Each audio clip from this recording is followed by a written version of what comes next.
پیر جنید احمد اشرفی channel کو like کریں، subscribe کریں اور بیل کے آئیکن کو دبائیں تاکہ ہر آنے والی ویڈیو آپ تک بآسانی پہنچ سکے۔ جو ہے سید جنید احمد اشرفی الجیلانی اور سید مظفر حسین صاحب کی بارگاہ میں پیش کر رہا ہوں دعاؤں سے بھی نوازیں۔ ابھی آپ بہت ہی پیارا کلام جو ہے سماعت کر رہے تھے، عشق کی باتیں ہو رہی تھی، یہ باتیں ہو رہی تھی کہ نبی علیہ السلام اگر اس دنیا میں نہ آتے تو پوری دنیا، پوری کائنات کی کوئی چیز نہ ہوتی۔ یہاں تک کہ حدیث قدسی ہے، اللہ رب العزت ارشاد فرماتا ہے کہ اگر اپنے محبوب کو اس دنیا میں نہ بھیجتا تو اپنے رب ہونے کا اعلان بھی نہ کرتا۔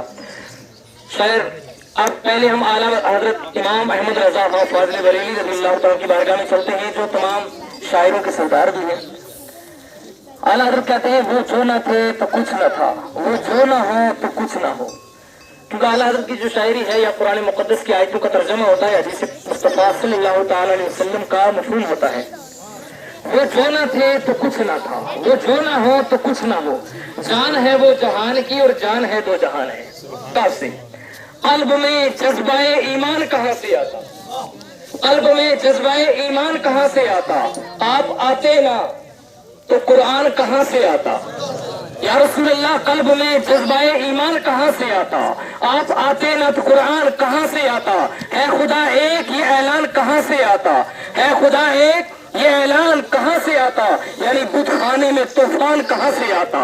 یعنی بت خانے میں طوفان کہاں سے آتا، اور ہم پہ احسان ہے خواجہ ہند کا یارو، بے شک ہم پہ احسان ہے یہ ہندوستان کے راجا، ہندوستان کے بادشاہ، ہندوستان کو سنبھالنے والے، ہندوستان کی حکومت چلانے والے خواجہ خواجگاں عطائے رسول ہند الولی حضرت خواجہ معین الدین اجمیری کے شان میں شاعر کہتا ہے ہم پہ احسان ہے خواجہ ہند کا یارو، ورنہ بھارت میں مسلمان کہاں سے آتا، ورنہ بھارت میں مسلمان کہاں سے آتا، ورنہ بھارت میں مسلمان کہاں سے آتا۔ میں نعت تیری پڑھنا، میں ذکر تیرا کرنا، میں نعت تیری پڑھنا، میں ذکر تیرا کرنا، اس ذکر دی برکت نال، اس ذکر دی برکت نال میری قبر بسا دینا، لجپال نبی میرے درداں دی دوا تعالیٰ کی قدرت جب وہ باہر آئے روٹی، اور اس سے پہلے جب زمانہ بدلتا بدلتا ایک نیک بادشاہ کا دور آ گیا، اس دور کے اندر پھر عیسیٰ علیہ السلام کا جو دین تھا وہ اس نے نافذ کیا، لیکن لوگوں میں ایک فتنہ پھیل گیا، لوگ انکار کرنے لگے کہ لوگ مرنے کے بعد زندہ کیسے ہوں گے، کیسے رب تبارک و تعالیٰ لوگوں کو دوبارہ زندہ کرے گا۔ بادشاہ نے اپنے حجرے کے اندر جا کے دعا کی تو رب تبارک و تعالیٰ نے فرمایا کہ میں نے تو 300 سال پہلے سے اپنا ایک معجزہ چھپا کے رکھا ہوا، اس کو میں ظاہر کروں گا۔ جب وہ نان بھائی کی دکان پہ آیا، کرنسی دیکھ کے لوگ جمع ہو گئے کہ تیرے پاس کہاں سے یہ خزانہ تجھے ملا، تو کہاں سے آیا؟ وہ کہنے لگا ہم ایسے یا صبح یا شام کو بھاگ کر دقیانوس کے اپنا ایمان بچانے کے لیے۔ لوگ کہنے لگا کون سا دقیانوس، ہم نے تو اس کا کوئی نام سنا تھا، پیچھے گزر گیا ہے کوئی۔ جب لوگوں کی سمجھ میں نہ آئی تو بادشاہ کو خبر کی گئی۔ جب بادشاہ کو خبر کی گئی تو بادشاہ نے اسے پوچھا، اس نے کہا باقی جو میرے ساتھی ہیں نا وہ غار کے اندر اب بھی سوئے ہوئے، آپ میرے ساتھ چلیں ان سے پتہ کر لیں۔ جب وہ واپس جانے لگے تو اندر والے ساتھیوں نے جب لوگوں کی آوازیں سنی تو وہ سوچنے لگے کہ ہم پکڑے گئے، ہمارا وہ ساتھی پکڑا گیا ہے، اب یہ ہمیں لے جانے کے لیے لوگ آ رہے۔ جب وہاں غار کے اوپر گئے تو دیکھا کہ اندر جوان تسبیح پڑھ رہے، کتا غار کے منہ کے اوپر ہے۔ جب وہ باہر نکلے تو انہوں نے کہا کہ ہم صبح یا شام کے وقت غار کے اندر آئے تھے۔ وہ تختی جب نکالی تو اس کے اوپر وہ تاریخ، وہ ڈیٹ، پھر وہ قومی خزانے کے اندر سے جب تختی دیکھی، لوگوں کا پھر وہ یقین کامل ہو گیا کہ جو رب 300 سال کے بعد उसी हालत पर बंदे को उठा सकता है, वो मरने के बाद दोबारा जिंदा करके उससे हिसाब भी ले सकता है। लेकिन इससे मकसद ये मिला कि अगर सहाबे कैफ के साथ कुत्ता हो जाए, कुत्ते को निस्बत सहाबे कैफ से फुकहा ने फरमाया कल क़यामत के दिन रब तबारक व तआला या तो उसे इंसानी शक्ल में या उसी कुत्ते की शक्ल में रब तबारक व तआला उसे जन्नत अता फरमाएगा। अगर कुत्ता अल्लाह वालों के पीछे लगे वह जन्नत में जा सकता है, और अगर एक मोमिन कामिल औलिया अल्लाह के पीछे लगे वह जन्नत में क्यों नहीं जा सकता? जा सकता है, मगर इसका यकीन कामिल होना चाहिए, अपने मुर्शिद के ऊपर यकीन होना चाहिए। जब भी मुश्किल आए तो अपने मुर्शिद की तरफ निगाह करे, अपना मुंह अपने मुर्शिद की तरफ करे कि हाथ तेरे हाथ में दिया है, फंस गया हूँ आप मेरी मदद कर। अगर यकीन कामिल होगा तो उसकी मदद होगी। हाँ, अगर इधर उधर फैलता होगा, एक दूसरे पीर के पीछे भागता होगा, तो अब ये देखे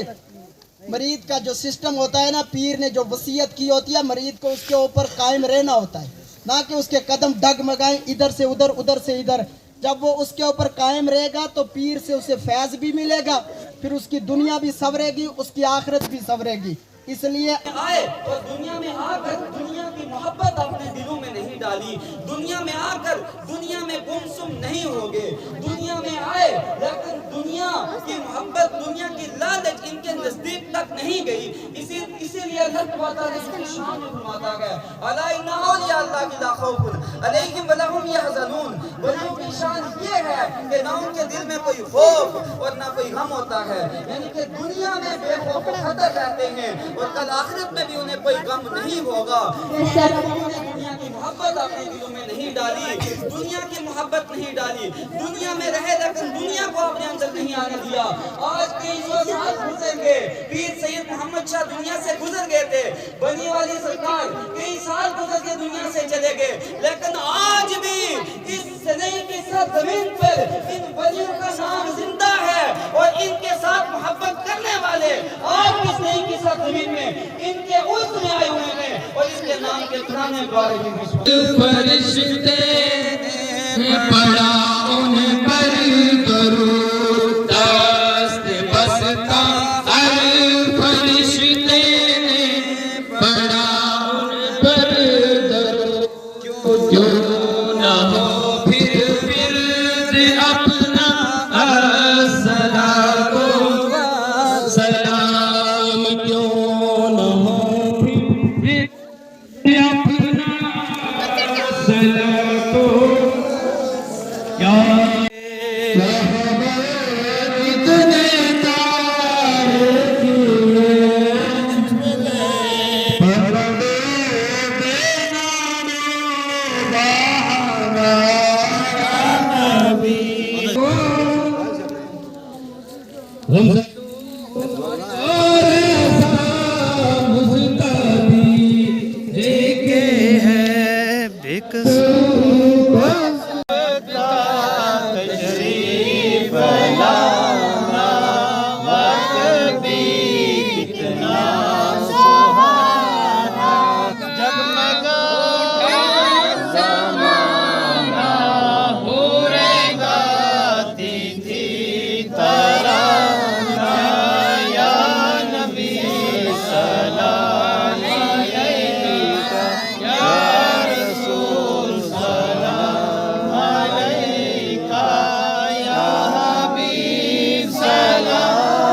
पर पीर सैयद मोहम्मद शाह अली रहमा के आस्थाना आलिया पर मौजूद हैं और हमारे साथ यहाँ पर हाजिर हैं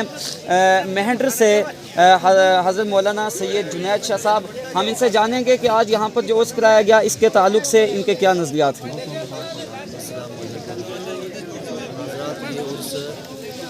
आज 19 उर्स सैयद सैयद मोहम्मद शाह साहब का मनाया जा रहा है और ये वली कामल आज से 19 साल के कबल जो है विसाल पा चुके थे और इनकी बेशुमार जो है करमात हैं और हमारे आब व अजदाद से लेकर आज से कम से कम 200-300 साल हो चुके हैं हमारे बनी शरीफ में भी और यहाँ पर भी हम निस्बत है। हमारा ये शुरू से लेकर के ये निज़ाम चला आ रहा है और हम ये दुआ करते हैं अल्लाह की बारगाह में कि क़यामत तक ऐसे चलता। और यहाँ आज काफ़ी तादाद में लोगों ने शिरकत की है और काफ़ी तादाद में उलमाए किराम, सादात इज़ाम, मशाइख इज़ाम में यहाँ मौजूद थे और यहाँ पर सुबह से लेकर इस दम तक जो है नातें और बयानात हुए हैं, खदमात और मौज़ूमात हुए हैं। बाकी उसके बाद दुआ हुई है, जुलूस हुआ है, उसके बाद चादर कशी हुई है और उसके बाद अब लंगर का भी अहतमाम किया गया है। हज़रत इस दरबार से उम्मत मुस्लिमा के लिए आपका क्या पैगाम रहेगा? मैं पैगाम यही देना चाहता हूँ कि दीन व तीन पर कायम व दायम रहें और सादात का असल मिशन जो है वो दीन का काम है। सादात का असल मिशन जो है वो दीन का काम करना ही है। अगर जो सादात दीन से दूर हैं वो समझ जाएँ कि वो अपने रास्ते को छोड़कर दूर भटक रहे हैं। जी आप